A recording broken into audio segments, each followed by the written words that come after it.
জাতীয় নেত্রী বেগম খালেদা জিয়ার মহাপ্রয়াণে আমার গভীর শ্রদ্ধা নিবেদন করছি। জাতির এই সন্ধিক্ষণে যখন তার উপস্থিতি, পরামর্শ, দিক নির্দেশনা সম্ভবত সবচেয়ে বেশি প্রয়োজন ছিল, তখনই উনি আমাদের ছেড়ে চলে গেছেন।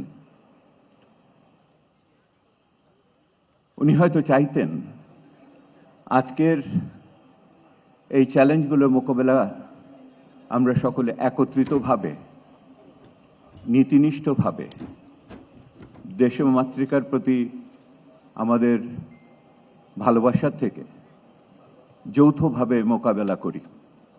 উনি হয়তো সেটাই চাইতেন। ওনার মতো বহুমাত্রিক জীবনের বিভিন্নভাবে আলোচনা হতে পারে, তার কিছু পরিচয় আমার আগের বক্তাদের কাছে আমরা পেয়েছি।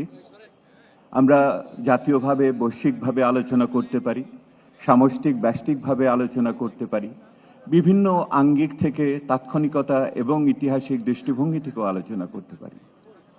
কিন্তু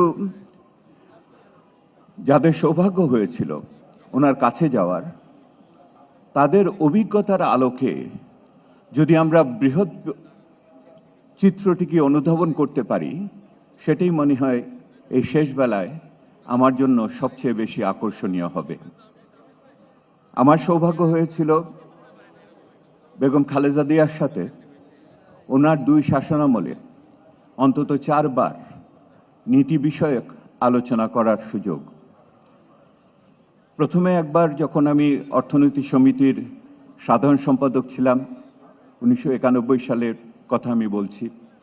তারপর যখন আমি ব্যাংক কমিশন, রিফর্ম কমিশনের সদস্য ছিলাম তখন, আরেকবার WTOর প্রাক্কালে, দোহা নেগোসিয়েশনের প্রাক্কালে, দল নির্বাচনের সময় আরেকবার আলোচনার সুযোগ হয়েছিল।